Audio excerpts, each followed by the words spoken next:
As I was setting up to record, we had a big earthquake. I tried, because I was actually at the moment setting up the camera and setting the mics up. So I tried to flip it on real quick and get a few seconds of it. I got literally like 2 seconds, I think, just showing this toolbox and some of the tools shaking around.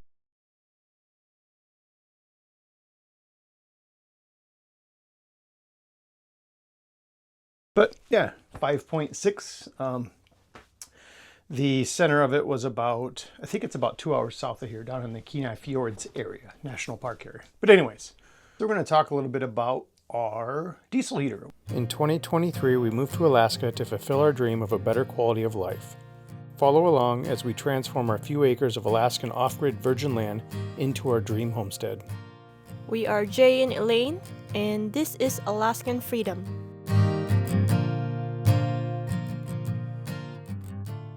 Last month I posted a video on installing our diesel heater and getting it set up, and we were using it. It was working fantastic.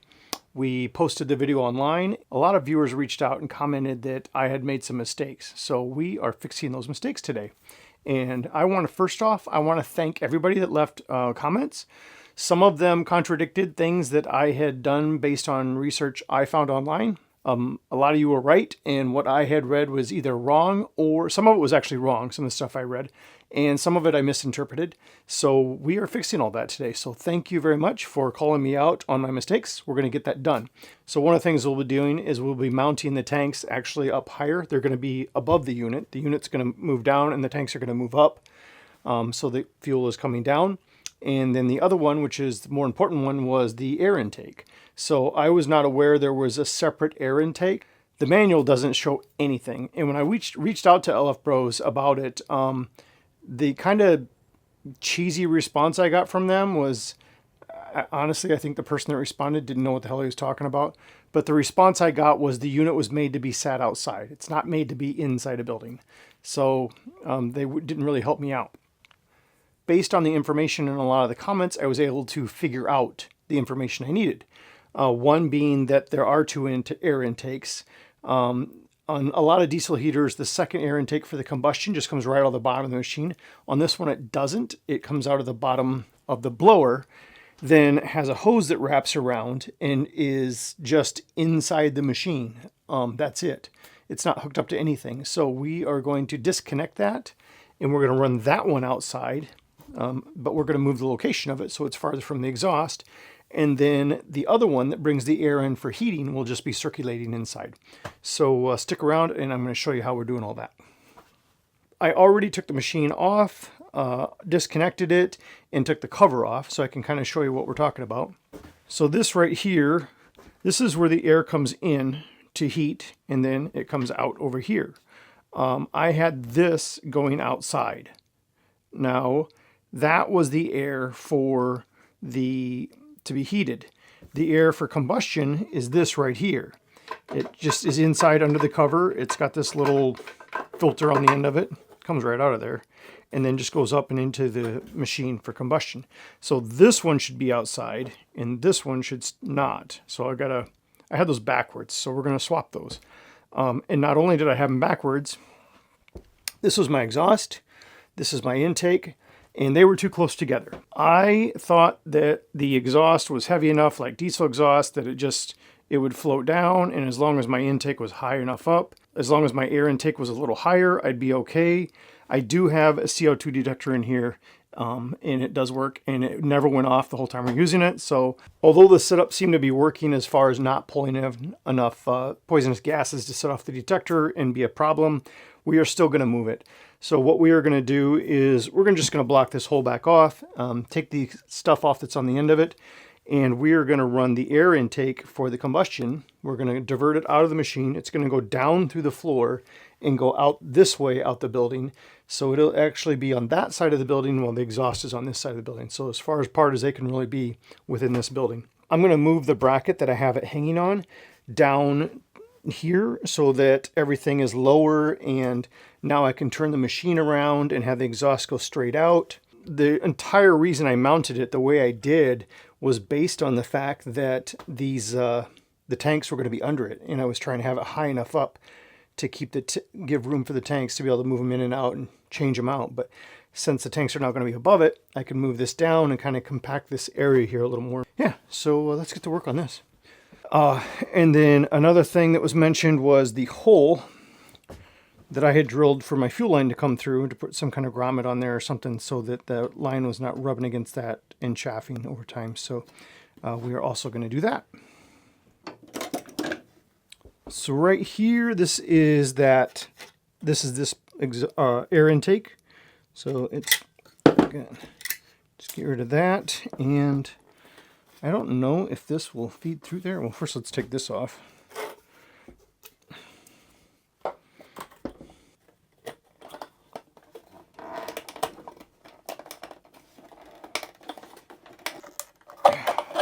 There we go. That was a pain. Okay.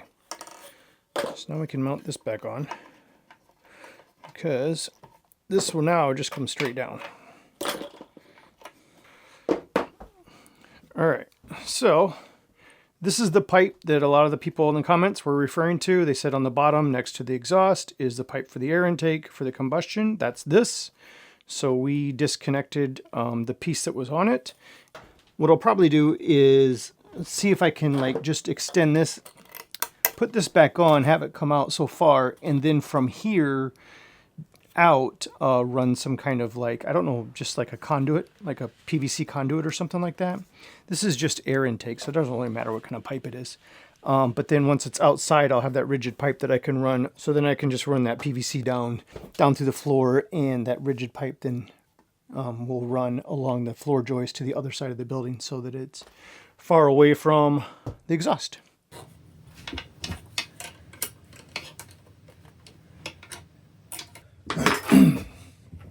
Alright, so we get that connected. That was a little tough because just to reach in there with that wrench at that angle, but we got it. Now that we kind of know where this is going to go, the next thing we want to do is move this platform down.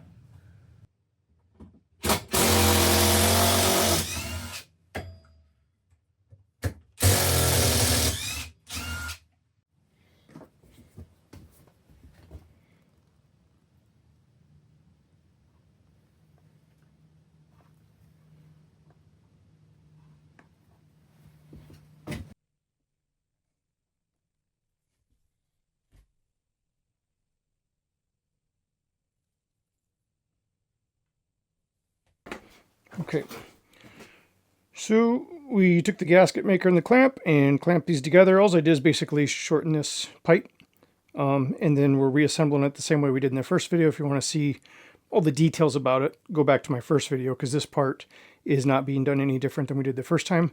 But then I also took that gasket maker and used it to do the hole on both sides where that fuel line is going through, where it was drilled through. That way this stuff dries up like a rubber, and that way this line is not going to be hitting this drilled metal and chafing over time and starting to break on me. Remounted the unit lower to the floor, and then so the exhaust is going straight out rather than before it used to come out this side of the machine, over, down, and out. Now it just goes, I turn the machine around so it's going straight out. Let's see if I can see back in there. So you can see that's just going straight out now. And the machine is sitting quite a bit lower than it was before. And now we have our tank above. Somebody suggested that that's going to wear my pump out by having the tank below it. The line is coming down to the tank, but it still pumps from the tank up. So hopefully I'm still going to be okay. The only way, I guess, to fix that would be to have the fuel line coming out of the bottom of the tank. And it would take a little more work to do that, because that would have to be sealed and everything, whereas this fitting is not really sealed because it's pulling it up and the fluid never sits against here. But that is a possibility down the road if this is too much of a problem. And then the other issue with that is if I have it come out of here, my whole idea is to have this come out of the cap so that when it's time to change tanks, all I do is unscrew this, and then I have another one of these same tanks that I can just bring the new tank in and screw the new cap on. And the cap on the other tank does not have any holes or anything in it. So while it's sitting and being stored to wait for the next juice, it's sealed. The next thing I got to do now is the wire that it came with is not long enough to reach because I turned the machine around and the electrical's on this side. So I'm going to have to make a new wire. I have some 10 gauge used for like trailer lights and stuff on my vehicles. So I'll make a new piece of wire, run that around the right length. So that goes in. This is the air intake before we had going outside. That will not go outside anymore. That'll just pull the hot air from inside the shed.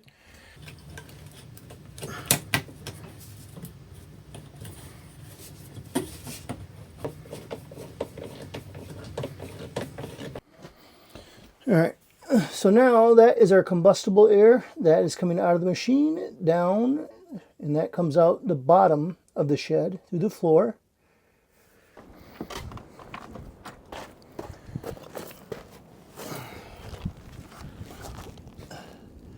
And then you can see on the other side of the shed down there, that's where it comes out of the floor, and then is running along the floor joist over to here to this little screen filter thing that was already on the machine. I just put it and just duct taped it to the end of there. I think the only purpose of that is just kind of keep bugs and filth and stuff out, so that'll work good. But now that all of that is on this side of the shed, and our exhaust is way over here. So our exhaust is over here, and our intake is now on the other side of the shed instead of here. And then for the air circulation, by having those separate, what we have done now is we have now made it so that it is bringing the warm air through the machine rather than always bringing in cold, fresh air. I kind of liked having the cold, fresh air in here. I didn't have to worry about humidity levels. I didn't have to worry about stuffiness in here. It's just always nice, fresh air. And I'm not trying to keep it super warm in here, but still, the faster it heats and the less I run the heater, the more money we save. And diesel prices have shot up.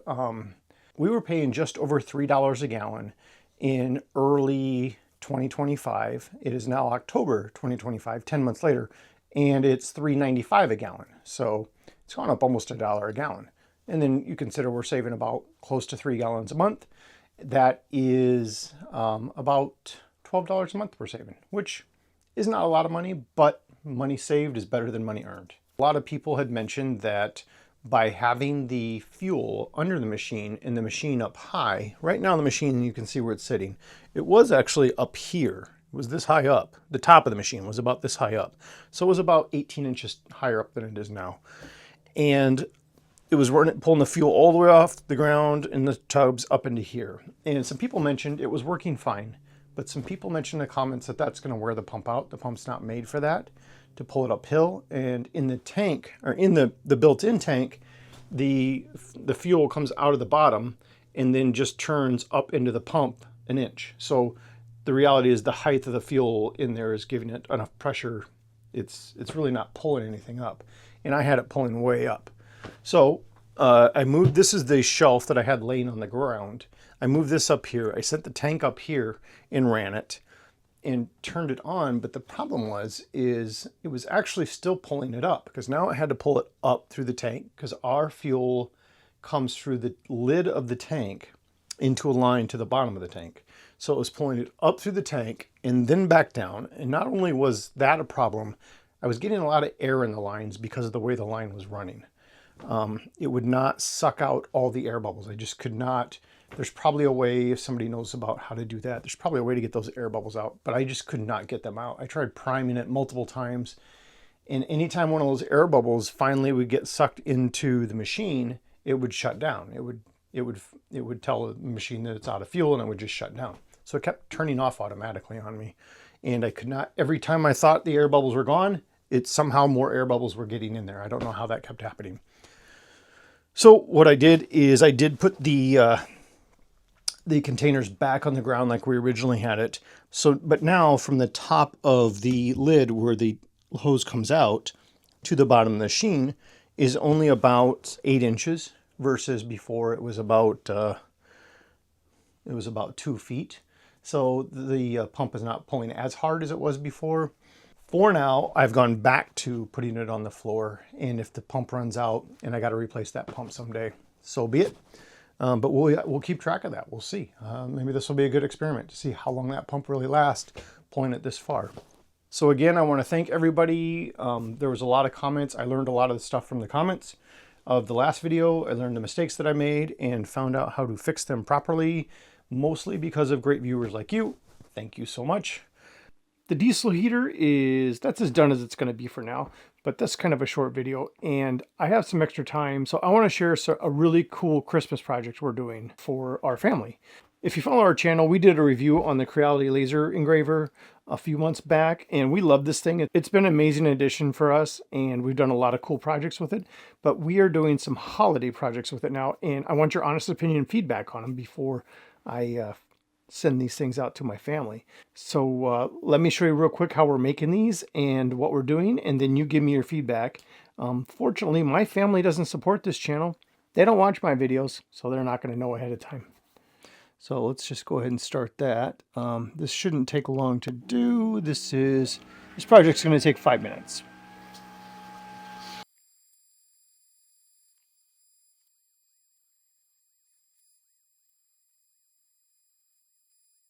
Check these out now. So there's 4 layers on these. So there's 4 of these we cut. This is going to be the back layer. Then the next layer that goes on that is going to be like this. Let's see. Something like that. Now, the reason I did this layer pretty plain is because I wanted to have a cabin and this big tree be more in the foreground, and then these little trees be more in the background. So we did that one, and then we did the third layer, which is the same except minus the background trees. So now it brings this tree to the foreground more in the cabin. You can see we lightly engraved the cabin also, the detail to the cabin. And then the last layer, which is the words, will just go on that. It'll be approximately like that. So that'll all glue together. Yeah. But you can see now, when I glue these together, it's getting those just lined up just perfectly, and then getting some wood glue and gluing them together. But yeah, it's got kind of a cool 3-dimensional look. On one of the layers, I put a little hanger so it can hang from a Christmas tree. But what I'm super happy about is look at the cross part in the A. I mean, that thing's like less than 1 millimeter, and it accurately cut just everything. I mean, these letters, everything. I was worried that these letters weren't going to come out good because they're so fine and so detailed. But even all the fine detail in those just came out just perfectly. Now, because I probably have it set too high, we got some burn marks. I'm going to try setting it at a lower cut, maybe go 70% on the next one. But we can get rid of those too with a little sandpaper. So we'll just take here. This is some 600 grit, which is very, very light. And we're just going to lightly go over that. The burn marks on the Mary, where I did not sand it. And then on the word Christmas there, I've started sanding it, and those burn marks are starting to come out. So sanding it does work. It does get these little marks out of there. But I still need to experiment with different powers to get them just right. With a power that's enough to cut and burning less. So yeah, pretty cool, huh? We did another one here too the other day. This one was kind of fun. This is an Alaska themed one. So this one is the state of Alaska with the Santa, 49th state. In case you didn't know, Alaska is the 49th state, not the 50th. That's Hawaii. With the Merry Christmas on it. And yeah, this one is actually for us. We're keeping this one. We just thought it was kind of cool, so we're doing that one for us. So I'd like to know what you think of these. What's your opinion?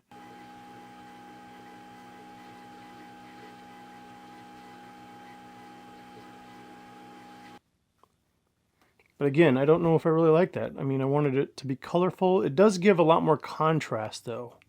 And I do kind of like that. It makes the trees in the cabin stand out a little more, I guess, with that high contrast. Now let's put 2 of them side by side, see what you think. All right. So there's the 2. I don't know. I guess the contrast of the black sky Does make the cabin and the tree stand out a little more than over here, but I don't know if I still like this one more, I think. Especially just for it almost, I don't know. What do you think? Drop me a comment. Let me know which one of these you like better.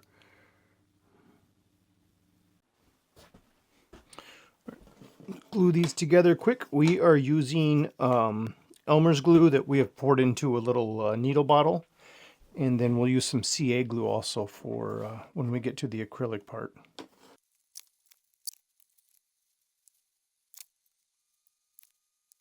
Now that we got that exactly where we want it, we're going to put a 1, 2, 3 block on it just to kind of hold it down, give some pressure on it. Let that dry. Now we'll do the same thing with this one, but this first layer we're going to do CA glue on instead of Elmer's glue.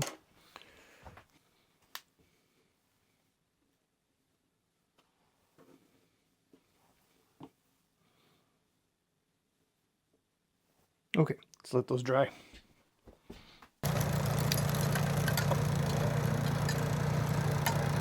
Okay, it's the next day and it snowed quite a bit on us last night. Let's see how our ornaments came out. Their glue should be dry now. What